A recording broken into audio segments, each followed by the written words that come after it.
Hola, bienvenidos a matemáticas.net. En el día de hoy vamos a obtener de nuevo la ecuación de un plano tangente a una superficie de R3 por un camino distinto al que vimos en un vídeo anterior. Podríamos considerar la superficie a través de una expresión implícita, como por ejemplo esta, y si así lo hiciéramos, usando el vector gradiente de la función f mayúscula, que me sirve para definir la superficie en forma implícita, y usando un punto de tal superficie, por ejemplo P, esta ecuación, vector gradiente escalar con x menos p igual a 0, nos definiría el plano tangente a la superficie cuya ecuación implícita está dada por esta expresión en este punto. Vamos a deducirlo.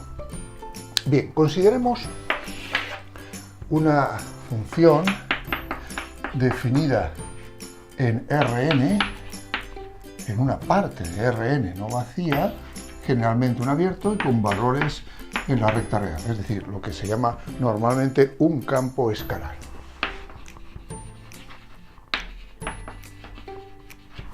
Consideremos también una función R definida en una parte de R, generalmente es un intervalo, así que voy a poner, por ejemplo, esta letra I mayúscula, con valores en Rn. Esto es lo que podríamos llamar un campo vectorial o una función vectorial.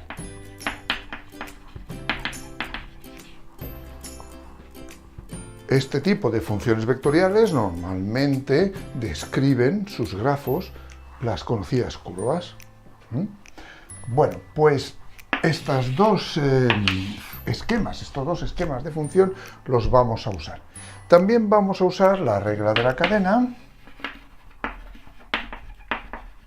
para la composición de funciones de varias variables y la definición de conjunto de nivel alfa o simplemente conjunto de nivel, ¿vale? Muy bien, empecemos. Primero, supongamos que tenemos un campo escalar bajo estas condiciones, ¿no? Tenemos un abierto A, incluido en Rn, no vacío, ¿de acuerdo? Y tenemos también una función, como digo, definida aquí, en A, tenemos un punto P de A, pues que está dado, evidentemente, como estamos en Rn, pues por n componentes, un vector de n componentes. Vamos a llamarle, por ejemplo, pues x1, x2, así x sub n', ¿vale? Este es el punto. Luego tenemos un campo o función vectorial, R, definida en un intervalo abierto o vacío de R1 en Rn, de forma que R del intervalo está incluido en A. ¿De acuerdo? Es decir, ocurre que si tenemos el intervalo ahí, los valores de R, de la función R, están en un subconjunto, o son un subconjunto de el conjunto de definición del campo escalar, ¿vale? Por tanto, es posible ahora hacer la composición de ambas funciones. Es decir, f de R será una función, vamos a ponerlo correctamente, sería así, R círculo F o F compuesta con R. Eso querría decir que primero actúa mejor al revés. F círculo R, ¿vale? Primero actúa R y luego actúa F. Por supuesto, os dais cuenta que esta función, F círculo R o R compuesta con F mayúscula, es una función real de variable real, porque toma números reales y al final da números reales. Muy bien, pues si supiéramos, si cogemos un punto, por ejemplo, aquí, t sub 0, cuyo valor a través de R es R de t sub 0 igual a precisamente P, y sabemos que R es diferenciable en este punto, que F es diferenciable en este otro, pues podemos concluir que la función compuesta también es diferenciable en t sub 0. ¿Y cuánto vale el valor de la diferencial? Pues vale lo siguiente. La diferencial, o en este caso la derivada, de g en t sub 0 será igual al gradiente de f en el punto P escalar con r' de t sub 0. ¿De acuerdo? Como veis, esto, el vector gradiente, es un vector de n componentes. ¿Recuerdo cómo se hace? El vector gradiente en P será la parcial de f respecto a la primera variable en P, la parcial de f respecto de la segunda variable en P, y así sucesivamente hasta la parcial respecto de f, respecto de la enésima variable, perdón, de f en P. ¿Vale? Como veis, es un vector de n componentes. Aquí el campo vectorial está definido por n funciones, y cada una de ellas, al derivarse, n funciones reales, al derivarse dará un determinado valor real. Por lo tanto, también será esta derivada un vector de r de n, componentes. Por lo tanto, el producto escalar de ambos es un número y tiene sentido. Estamos multiplicando dos vectores de Rn. Muy bien, con este tipo de cuestiones ya podemos pasar a deducir la expresión. Supongamos ahora que tenemos un conjunto de nivel alfa relativo a f. ¿Qué es eso? Bien, alfa será un número real. Y el conjunto de nivel, voy a llamar C sub alfa, será igual a un subconjunto del dominio de f, en este caso A, para el que los valores de f dan precisamente alfa. Lo que en otra notación también se puede poner como f al menos 1 de alfa. ¿De acuerdo? Es un lugar geométrico de Rn, ¿vale? Una parte del dominio del campo escalar, es decir, una parte del dominio del campo escalar es un lugar geométrico de Rn. ¿De acuerdo? Bien, pues en ese caso tenemos que, si cogiéramos la composición del campo escalar y de la función vectorial, es decir, tenemos un intervalo, un punto t sub 0, que va a dar en A, ¿vale?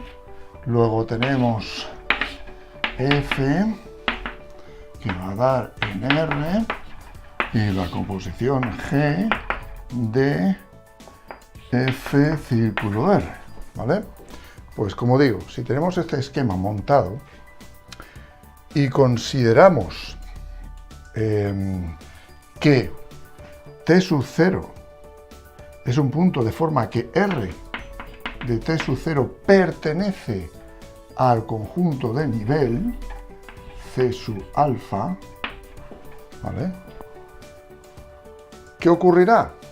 Pues ocurrirá que cuando hagamos f de R de t sub 0 tendremos precisamente alfa. Podemos ser todavía más concretos.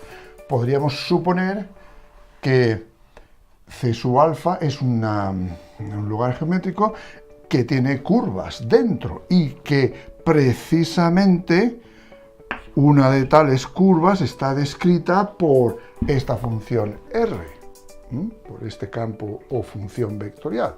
Pero para el caso va a ser lo mismo.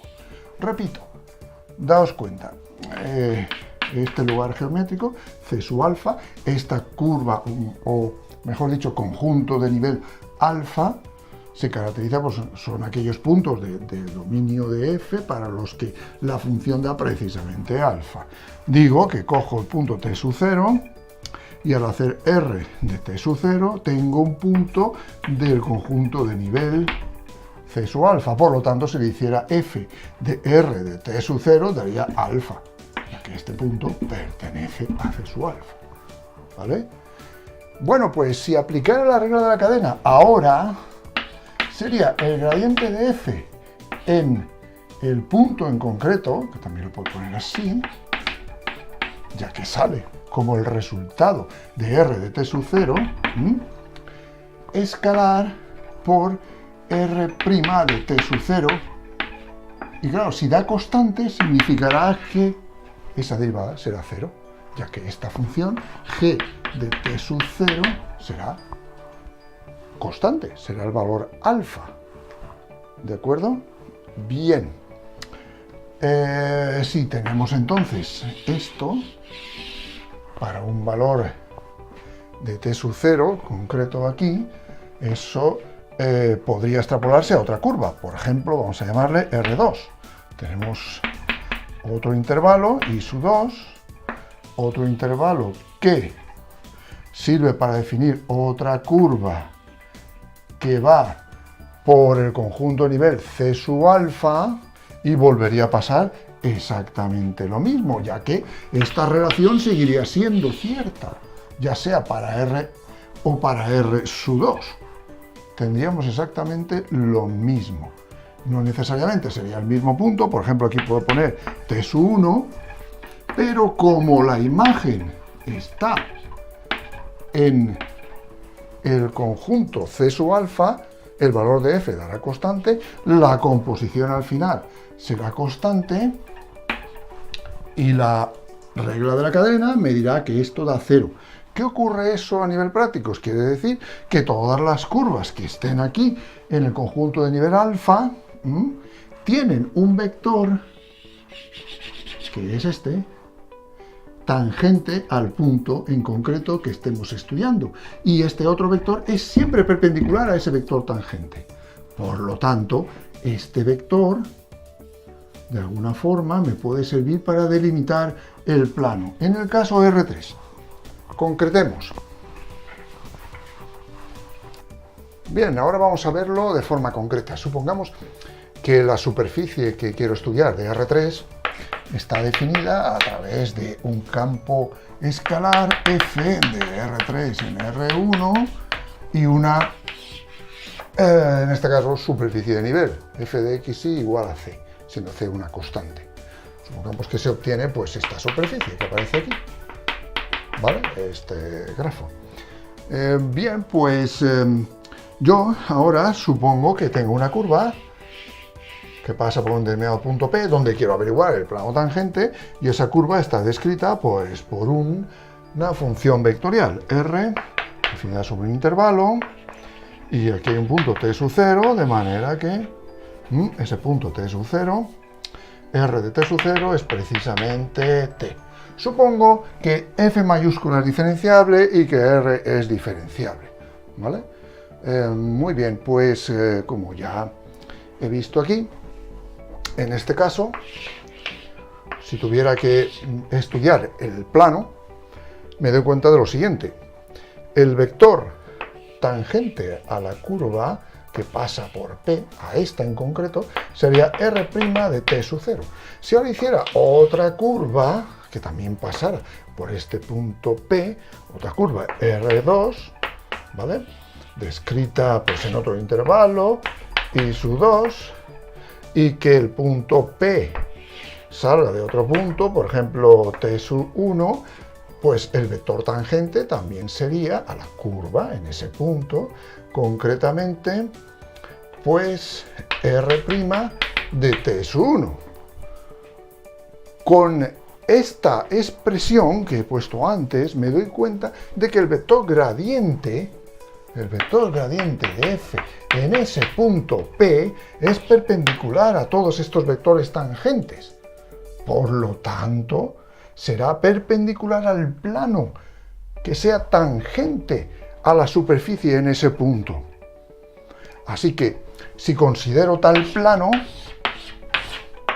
tengo un punto P, que es el que da R de t sub 0, que en este caso pues podríamos llamarlo x sub 0, y sub 0, z sub 0, ¿vale? Es el resultado de hacer la transformación a través de R del parámetro t sub 0, y cojo ahora otro punto cualquiera genérico del plano, que voy a llamar pi, x, que sería x y z, y puedo construir un vector, el vector px. El vector px escalar con el gradiente de f sería igual a 0, y eso sería la ecuación del plano. ¿Cómo sería concretamente? Sería de la siguiente forma. Tendríamos x menos x sub 0, y menos y sub 0, z menos z sub 0, eso escalar con el gradiente de f igual a 0. O sea, x menos x sub 0 por la parcial de f respecto de x en el punto x sub 0, y sub 0, z sub 0, más y menos y sub 0 por la parcial de f respecto de y en el punto x sub 0, y sub 0, z sub 0, y más y z menos z sub 0 por la parcial de f respecto de z en el punto x sub 0, y sub 0, z sub 0, igual a 0. Eso sería la ecuación del plano pi, del plano tangente a la superficie descrita a través de este conjunto de nivel en un punto P de coordenadas x sub 0, y sub 0, z sub 0.